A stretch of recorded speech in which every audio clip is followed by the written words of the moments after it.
I'd never even heard of dilated cardiomyopathy in children. I was diagnosed with cardiomyopathy. Yeah, by the time I was diagnosed, it was almost too late. I'd never really thought about heart failure in kids. How did you feel at the hospital? Really sad. Really sad? Why were you sad at the hospital? Because my heart was sick. Because your heart was sick? Sort of hearing over the stages of the first few days that she was in ICU, really just how serious it was. I think even the day that they told us that she would need to go on the Berlin Heart, I remember us going into the hospital and thinking that they were going to tell us still that it was all going to be okay. It was like being, thrust into this world and kind of with these other families that were going through all something similar. It's a bit surreal because I'd grown up my whole life being healthy, and now I was in a position where I couldn't really do much. I'd lost like 15, 16 kilos and I had no muscle tone or balance or anything. And so, I had to start from scratch, learn how to walk. The one thing that always comes back to me that people can understand is I say to them, I ended up buying an electric toothbrush because the action of brushing my teeth made me exhausted. The support's important because these kids aren't just sick once and then they're better. It's a lifelong thing, whether they stay on medication or they get better or they have transplant. It's not something that just goes away. The Berlin Heart is essentially mechanical heart support for kids in heart failure. It is extremely confronting to see your child with a pump sitting outside of their body, that their life depends on kind of being literally plugged into the wall. Yeah.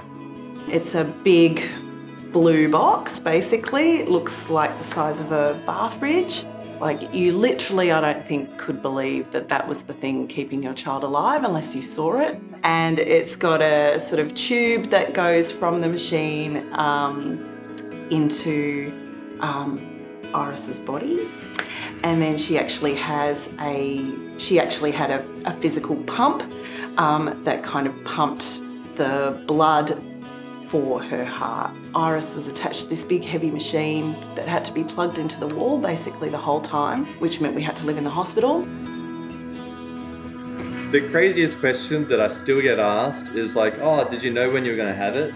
It's like, oh, did they book in a date? It's like, no, that's not how it works.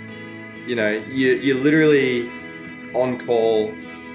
I mean, for me, I was waiting for a phone call for 865 days. Probably the most bizarre question I've been asked is, was I a different person before my heart transplant? As if like I had brain transplant or like a personality transplant. And I get that probably more often than you might expect. Obviously it's impacted my life and helped shape who I am. But no, I'm the same person as I was. Looking at my CV, there's this work of, Safeway, and that sort of stopped. And then there's, 6 years of nothing. And I remember just really stressing about it, going, oh, like, what am I going to say? And in the interview, like, it comes up, and I'm like, oh, well, I'll be honest. And so it's just like, oh, look, the truth is, like, I was really sick for a long time.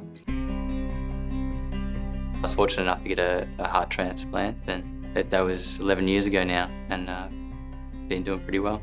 Well, I mean, the whole transplant journey, having a transplant, the surgery sucks, recovering from it sucks, ICU sucks, immunosuppression sucks, but it keeps me alive.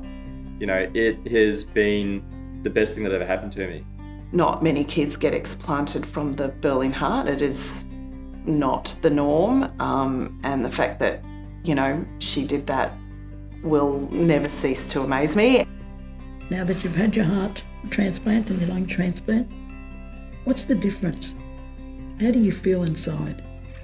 Like a new person. Yeah. When's the last time you felt like that? We can't remember. Never actually. Never actually, yeah. It's pretty special, isn't it? Yeah. Pretty special.